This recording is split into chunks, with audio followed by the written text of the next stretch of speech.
Welcome, family. It's your king here. I go by Poetics. And thanks for tuning in to another episode of God, Growth Over Development. So I wanted to touch on an important topic today. It kind of epitomizes what it means to understand the past so you can recognize it in the present and see where it's going to take you in the future. I know in the past I've mentioned I'm a history buff. So today I wanted to touch on an important topic of colonialism and imperialism.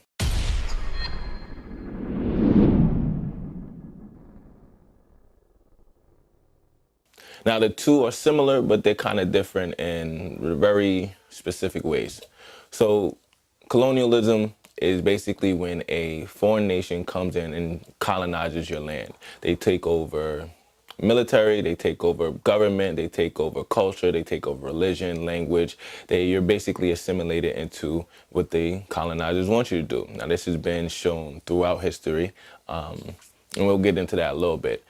But then there's also imperialism. Now, the subtle differences is imperialism doesn't really seek to take over your government and your religion and your language and things of that nature. Imperialism basically, right at the basic level, it just takes over the financial economic benefits or economic interests of your land. So, for example, if you have an import or an export, if you have an export, then they'll come over.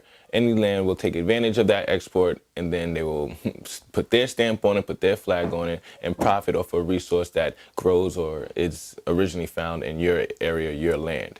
Now, the reason why this is so important is because we've seen extreme cases of colonialism, whether it be the 13 colonies. We all know that the land North America was not owned by Europeans. They came over, they colonized it, they built up their 13 colonies, the original 13 colonies. We've also seen that in Africa. And so we're going to get into those specific instances a little bit further. And then we're also going to talk about imperialism, which can be represented with the American-Spanish War, the Spanish-American War, which wasn't really a long war, but it did have a lot of implications on, imports, exports, where the government stands, why we weren't able to kind of get into Cuba for a long time, going back into past. It's all connected. But yeah, so we're going to first touch into colonialism. So the first example I'm going to give you of colonialism is the 13 colonies. So what happened was, the Americans had their American Revolution. They wanted to be emancipated from the British Empire, the British colonies, British Empire. So what they did was they found a new land. Now, when they came over here, you could go through the history. I'm not going to go into all the details about how, they came over here, their exchange with the Native Americans, how it was. At first, it came off as something peaceful. It came off as something where we could share and we can, work together. And then it eventually became a hostile takeover. And throughout the history, whoever wins the war writes the history, as they say. So we got the holiday called Thanksgiving. But if you know the truth of it, it was actually marked by a lot of murder, massacres, a lot of raping, pillaging, things of that nature. Now, I know that some of this history may be hard for us to kind of swallow, but it's kind of to the point where we have to get past the emotional aspect and kind of just find a level of truth that we could have a great understanding on. Like I said, understanding for me is the most important thing about truth, about history. So you could have an understanding, so you can know where you're at right now in terms of period of time, so it can move you forward. Now, another example is in late 1800s. We had the colonization of Africa. So, and this was pointed out to me. I didn't exactly know the name of the conference, but it was called the Berlin Conference. So in this Berlin Conference, we had seven different European nations kind of bidding or marking out their territory on how they were going to colonize Africa. Now, the idea or the rationalization behind this was that Africa itself was uncivilized. They didn't have they weren't as industrialized, they were primitive. And so, through this Berlin Conference, they kind of took it upon themselves to colonize Africa. Now, here's where the dangerous part gets in, because we have foreign invaders coming in to colonize a land that's number one, has been around since the beginning of time. So you have these people here that have a way of life. Now, whether you choose to agree with that way of life or whether you understand their way of life, a way of life is what they had. So who is it for anyone to come in from any outside land and tell you exactly how to live life itself? Now, within this colonization, there were certain genocides and certain mass murders that took place because when you are colonizing someone else's land, you usually don't do it. You usually don't get to do it except by force. So as they went on, there were certain different rebellions, certain different genocides. One noticeably in the Congo, the Congolese people, because there was a certain need for the export of rubber, which grew naturally in the Congo. They were colonized by the Belgium. Well, it wasn't exactly Belgium at first. It was King Leopold II of Belgium. And then later on throughout history, Belgium took place after supposedly they saw all of the different mass murders, the horrific images, so they took over instead of King Leopold II. And then there's arguments that says that, you know, the brutal treatment never really ended there. But what happened was they came in, and because there was such a need, a demand, and we talk about the supply and demand of this capitalistic market, because there was such a demand for this rubber that grew in the Congo, what King Leopold did was he enslaved all the people in the Congo to brutal extents. If you didn't meet your daily quota on the rubber that you were supposed to bring in, they would cut your hands off, they would cut your feet off, they would beat you half of inch of your life, things like that. Like I said, I'm sorry if some of this information comes off as harsh, but this is the truth. This is what happened. This is the things that kind of built up the industries that we have today. These are the things that happened in the past that kind of built up this present that we live in right now. So King Leopold, with his brutal acts, actually led to about 10 million deaths during his reign of the Congo, the Congolese people. So even further than that, we had instances in Rwanda. I know that we've all seen well, some of us have seen the movie Hotel Rwanda. Now, Hotel Rwanda was a kind of story about the Hutus and the Tutsis. So the story with the Hutus and the Tutsis, at one point they all lived together, but because of, and I want to say, they classified or they split the land up between the Hutus and the Tutsis. And because of their colonization, because they came in, they kind of gave them the idea that the Tutsis were more closer to their lineage, their royalty. They deserved more, they deserved better. They implanted this idea through colonization, because you got to understand, colonization doesn't just take over land, it takes over your government, your religion, your politics, your literature, it takes over everything. So when they came over and colonized the land of Rwanda, and that's Rwanda, not Wakanda, Rwanda. So they gave the Tutsis the idea that they were closer related to their royalty and that they deserve more. Whereas the Hutus were regarded as slaves, a lower class, the workers, the slave force, the labor force. And now because of these different ideas that was planted into the people's heads, what began was the conflict, the civil war between the Hutus and the Tutsis, which led to millions of deaths, different kids being attacked, and it was ugly. But like I said, I don't want to go too much into the graphic things, but we do have to have an understanding of where history has been and where it's taking us.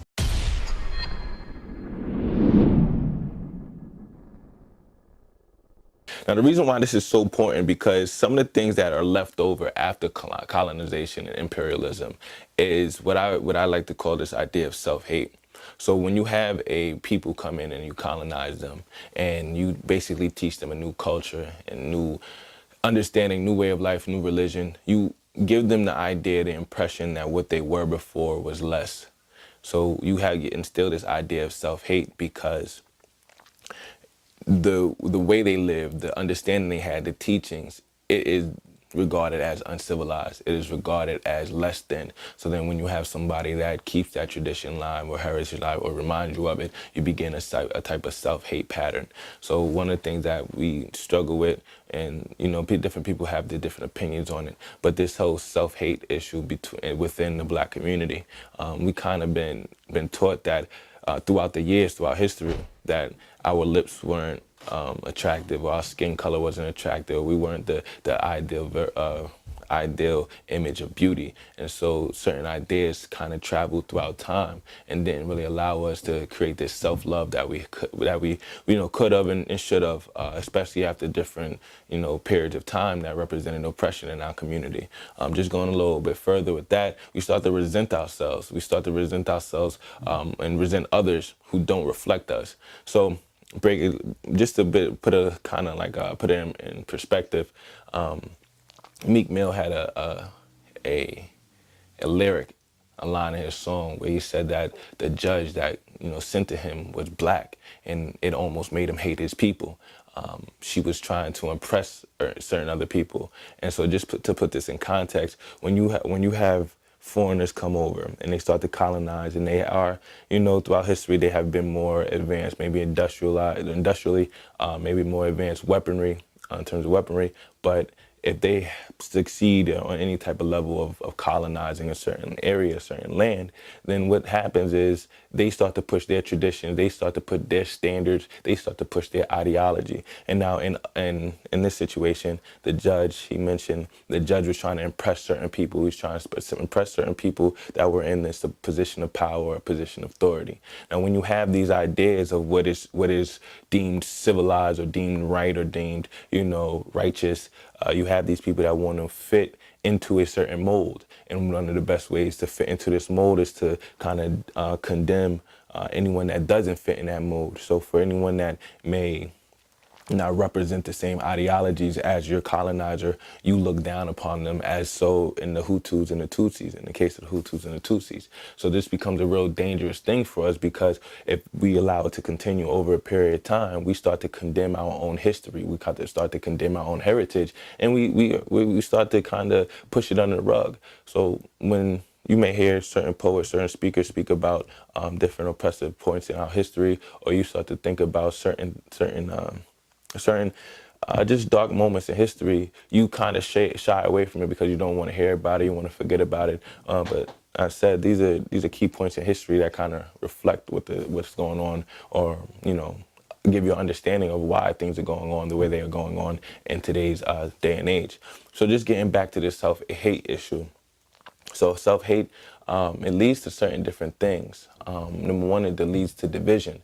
So within our community, there's a lot of talk about how we don't work with each other, or we don't love each other. There's been talks about how black on black crime is an issue, and how, there's different things. You could walk into any different other communities and you see a type of unity, a type of, togetherness that we might not see in certain black communities. But one of the most important things is this idea of colonization. So one of the key things about colonization, we've all heard the old adage, divide and conquer. So as we were colonized, they divided us. They divided us amongst men. They divided us in our family figure, men from women, father from child, man from man. Some of these different things took place even later on in history, when we start talking about mass incarceration, or the crack epidemic, how they separated the family, separated the union, the black union, the black power hold, which is the black family. So these are all different kind of products of colonialism. Once you start pushing on someone else's idea of success, idea of righteousness, ideas of government politics, policy, once you start pushing those on to a people that I wouldn't say it doesn't fit their make, it doesn't fit their mold. So if you go back throughout history, we had more of a collectivist, and last week we talked about individualism and collectivism, but we have more of a individualist mindset with the Europeans, and more collectivist mindset in parts of Africa and in the Middle East. So different ideologies, but when you take a group of people and you place them into a rule that doesn't reflect their natural natural standing, their natural base, then what happens is you have these inconsistencies with these people, which can lead to a number of different things. In our community, we've saw it lead to just chaos and disruption. Now, this isn't to say that they were unable to, or we are inadequate and able to deal with this system. It definitely can. We've seen people thrive throughout U.S. history. We've seen people, black excellence being exhibited all throughout, different fields, different occupations, different industries. So we've definitely seen people strive in this system, but that's not really the underlying goal. The underlying goal is to understand the effects of the system, which brings me to my next topic. So one thing that makes this topic so relevant right now in terms of colonialism and imperialism, because it's still going on. It's still going on to this day. And if we've seen the effects that it has had on people in the past, then we have the ability to recognize the effects it has people on today. Although today we don't call it colonization, we call it gentrification. So we have different groups of people who find value in a certain area. So they go to the area, push the people, the native, the indigenous people out of the area, build it up, and then make a profit on it. Now, on paper, according to the ideals of capitalism, this makes perfect sense. You find an area, you invest in the area, and then you increase the value of the area. But what is not listed on the paper, what you don't see in the numbers breakdown, is the amount of displaced people, and then what happens to those displaced people, as well as the effects it has on the mindset and mentality of these displaced people. So if you could only imagine somebody coming into your home saying, yo, you know what? You're not taking care of this home correctly. You're out. I'm going to build it up. I don't really care where you go. As a matter of fact, if you follow out throughout history, there's been a lot of cases of people warring back, ending up slaves, ending up prisoners, it having a negative impact on the people that were displaced. So if you can imagine living in an apartment one day, it being gentrified for the benefit of a group of people that don't look like you, it is exploitation. It is textbook exploitation. It's textbook extortion. Now, some of the reason why I bring this up now is because we do have a lot of different areas that are being gentrified. Now, I got into a conversation not too long ago about the ability for black people to incorporate themselves in the growth of industry. So throughout history, we've been kept out of certain industries. We've been kept out of not even if it wasn't so much purposely, just systematically. We haven't been exposed to certain ideas historically. Now, this is 2018. It's a new day and age. We have people that are, excelling in different areas, whether it be real estate, whether it be manufacturing, whether it be import, exports, things of that nature. That's understood. But there's been a foothold put in development, neighborhoods, things of that nature. So when we start talking about gentrification, we have to start looking at who's benefiting from the gentrification, who are the people that are being misplaced from the gentrification. And then, as I said earlier, we start to connect the dots between the history and where we are today. In the day, we used to call it colonization. Today, we call it gentrification. Who knows what we're going to call it tomorrow? But where are the people going to be? How many people are still displaced? Do they have a voice? Are they spoken for? Do they have representation? Now we've talked about individualism, where the people that are represented are the most influential individuals, where certain individuals that don't have a voice are underrepresented and misrepresented. So it's just important for us to get this understanding of colonization, imperialism, and kind of see how it's still going on today and the different effects that it has on us. Now, that's how I'm going to leave it right now. I thank everyone for tuning in for these first 6 episodes. I'm going to keep going one after another every week. I appreciate y'all for tuning in. If you have anything to say, if you disagree with anything, leave it in the comments. You can email me at rebelforeverllc.com, rebelforeverllc@gmail.com. But yeah, we have to take an understanding. We can't just hide from the past. We can't just hide from it because it represents a sad part. Pain, some of the best beauty comes from pain. I'm a true believer in that. But trials and tribulation, pressure makes diamonds. So with that being said, just do some homework, formulate opinion on colonialism and imperialism. If you don't stand for anything, you'll fall for anything. So make sure you know where you're rooted at before someone else comes along and tries to manipulate your opinion and sway your understanding. But yeah, that's going to be me. I'm Poetics. Thanks for tuning in to another episode of God, Growth Over Development. And I'll see you next week.